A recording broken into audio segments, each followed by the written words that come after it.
Doo-doo-dee. It's Nandi! Hello friends, I'm over the moon as this patch finally realizes my dream. Commander Farsight will finally be a playable character in Tacticus. What we were promised in my interview with Snowprint last year has finally come to fruition. In case you're new to the channel, Farsight is my favourite character in the 40k universe, and I hope you'll forgive me for going into things in more depth than usual. Thanks as always to my Patreons for their support of the channel. If you're here for a 15-second summary, Farsight is the ranged Ragnar, in the sense that he provides a similarly large damage boost to non-melee attackers with his active ability. His passive is also a buff effect, providing nearby ranged units with bonus pierce ratio and a percentage damage boost. Additionally, Tau units perform double attacks, so if they are in melee, they make a melee attack and then a ranged attack from melee distance. Commander Farsight has obvious appeal, a cool red-armoured warrior piloting a massive battlesuit and wielding a life-draining blade, but his allure runs much deeper. Once one of the Tau Empire's greatest military leaders, he rose swiftly through the Firecast ranks, renowned for his tactical brilliance and rare skill in close combat. Farsight earned his fame during the Damocles Gulf Crusade, when the Imperium of Man invaded Tau space and was repelled largely due to Farsight's strategic genius. His true transformation, however, came on the world of Arthas Moloch, where he seized a mysterious weapon, the Dawnblade, to defeat a demonic onslaught and save his forces from annihilation. The encounter shattered his faith in the ethereal caste's teachings, forcing him to question everything he once believed. In time, this disillusionment led Farsight to break away from the Empire and establish the Farsight Enclaves, a realm that stands as both rebellion and refuge. To the Ethereals, he is a traitor corrupted by pride. To many Fire Warriors, a symbol of independence and truth. His enclaves endure on the fringes of Tau space, ever watchful and ever defiant. Farsight unlocks via a legendary release event. I'll do a dedicated showcase video for that in due course, but here is a summary of the legendary release tracks and enemies. The various Tacticus websites will be updated shortly, I'm sure, but I also have my own Google Sheet that you can check out and edit to your heart's content. Onto his kit. Befitting Farsight's lore and place in the 40k universe, the art department has done a phenomenal job with the model and animations. He has 4 traits: Beast Slayer, Big Target, Flying, and Mechanical. Quite a good set of traits if I'm being objective. Beast Slayer immediately raises eyebrows with the plus 20% melee damage. Pleasingly and fittingly, Farsight does not have close combat weakness. His active ability is called Exemplar of the Mont Ka. It is kind of like Ragnar's Warhowl, but for ranged characters. When used, all friendly units with a ranged attack gain Unstoppable. They gain some bonus damage at baseline, but even more bonus damage if attacking a big target like a raid boss. There is no crit bonus, which added a lot of damage to Ragnar's Warhowl, but the damage bonus against big targets here is larger than Warhowl's. His passive ability is Way of the Short Blade. There are 2 parts to the passive and both require a friendly character to be adjacent to the target. In the first part, he provides a 2-hex aura that buffs ranged attack pierce ratio and gives characters 50% bonus ranged damage. The second part of the passive gives Tau units, including Farsight, the ability to perform a normal ranged attack as soon as they attack in melee, even if they are adjacent to it. Hello friends, just a quick break from the video to pop in this disclaimer. Between editing this video and its release, Snowprint have told me today, November 25th, that they are tweaking the passive slightly. It now won't work on ranged abilities. I've highlighted some abilities on screen, but the big one I think is giving Jude a 50% damage boost on her active. Back to the video. We can take a look at how everything works with some gameplay. In the first clip, we can see the damage preview for Rayvas shows 1.2k damage against Snotflogga and 1k versus Gullgorts.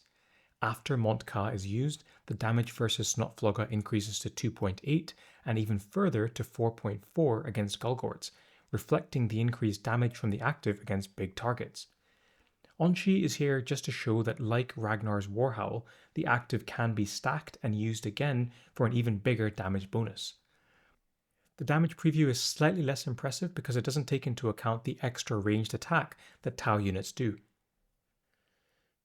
The second clip shows his passive as a simple damage buff aura.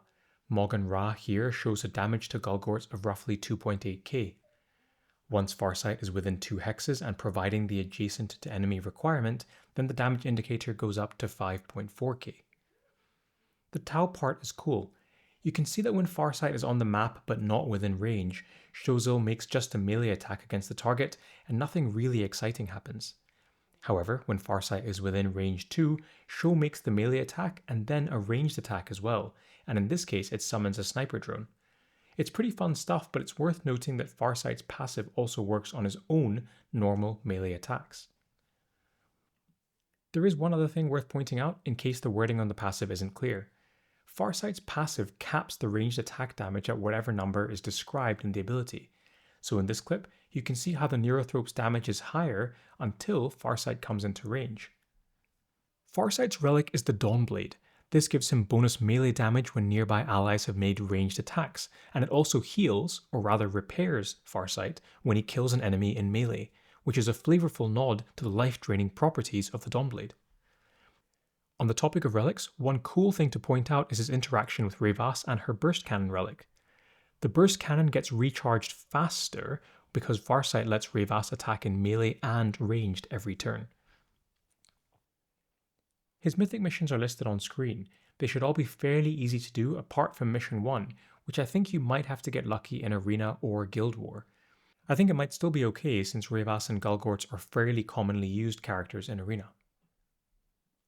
So as you can imagine, I was pretty excited about this guy and wanted to test him in a variety of settings. Both the active and passive abilities for Farsight want you to bring along ranged multi-hit characters to maximize potency. At time of recording, this was the list of characters I came up with 5 or more attacks. Chaos units dominate that list, so the first team I sketched out had Farsight along with Volk, Chiron, Abaddon, and one more character. I tried combinations of Adamantar, Darkstrider, and Thaddeus Noble here, but I just couldn't get things to line up very well, and the team significantly underperformed current meta. It's hard to put my finger on exactly why. Possibly because they can't consistently gain high ground as reliably as melee characters, and also possibly because they struggle to lock the boss in place, so they're constantly chasing things around the map and not taking advantage of heavy weapon. The other team sketch was a bit more fun. Revas effectively does 18 normal hits every turn when Farsight's active is in play, so I combined that with Actus, which doubles Revas's damage output and effectively lets her do 36 hits in one turn, far outpacing anything that you would get from any combination of the Chaos ranged team. A small plus is that Farsight himself is a mech, so gets an extra trigger out of Actus's active. The team was completed by Darkstrider for the Tau Markerlight bonus and Eldryon, who buffs both normal melee and ranged attacks, versus Adamantar, who only buffs range. I found Trajan too precarious in this slot. Although he does provide a larger buff than Eldryon, it was difficult to consistently use active abilities to trigger Trajan's passive. I'm running through the first replay with the Revas team against Ghazghkull. I'm not an expert against this boss, and I'm sure you'll find lots of ways to optimize gameplay, but I'll point a couple of things out as we go. You can see the difficulty this team has against Gaz due to Ghazghkull's passive trait, Prophet of Gork and Mork. With Farsight's passive, every time Revas attacks in melee, that's 2 attacks, and then Farsight is another 2 attacks, so you hit the 7 attack cap very quickly. The Plague Burst carrier here is preferred over the Biovore, first because the Spore Mines eat up 1 stack of Ghazghkull's passive, and secondly, our mechs are unaffected by the negative armor of the Contamination Hex effect. As you'll see in this replay, we were able to reach a damage threshold of about 1.63 million,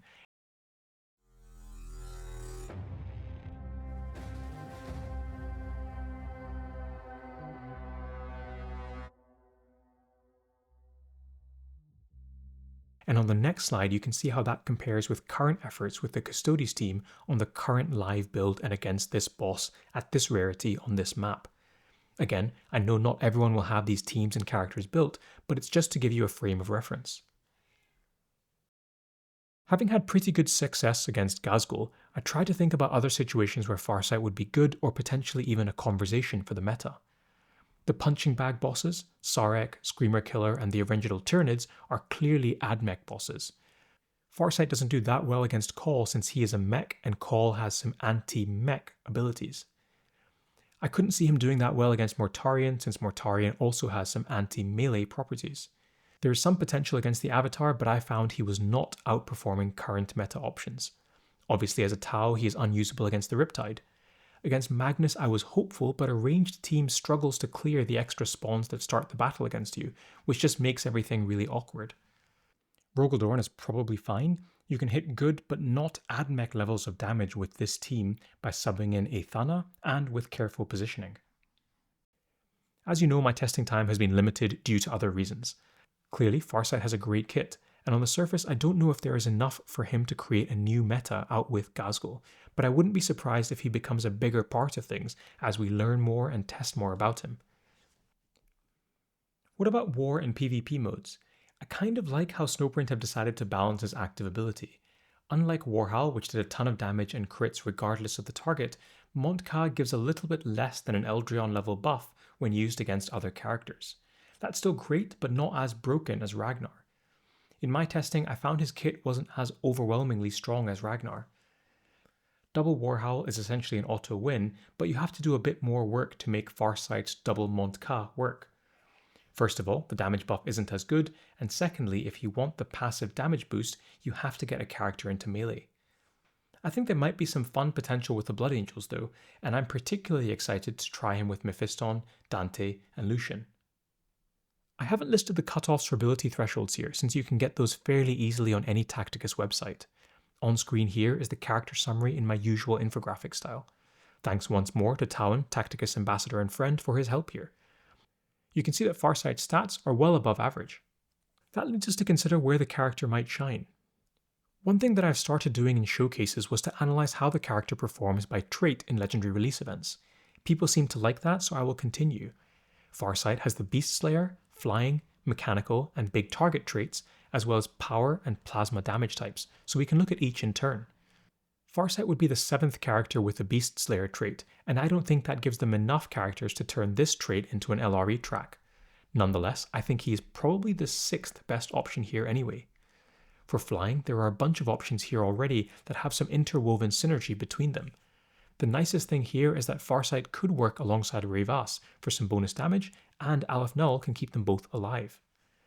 For Mechanical, there are a bunch of other options that are far better than Farsight for this track, as this track already has some really strong summoners. The pool for Big Target is relatively small, and some of the options aren't amazing. Farsight could potentially enter Team Construction here, but he isn't the first name on the team sheet. There are tons of power damage options. I think it is probably the most common damage type in the game, and Farsight is lost in mediocrity here. There are few characters that deal plasma damage, so Farsight could be in the conversation there, but I wouldn't be surprised if players tried to build around the Dark Angel synergy instead. So we can wrap up by thinking about where the character might shine. Let's start with Horde modes. I think at baseline, and without his Relic, Farsight doesn't have a great kit here. He isn't the most tanky, can only kill one enemy per turn, and his kit isn't suited to wave-based modes. I've given him a 2. However, if you can give him the Dawnblade, then I think the health restoration bumps him up significantly and gives him some staying power, so I've given him a 4 in brackets. What about War? Farsight is fast and can enable burst damage turns through his active, although the damage buffs aren't broken.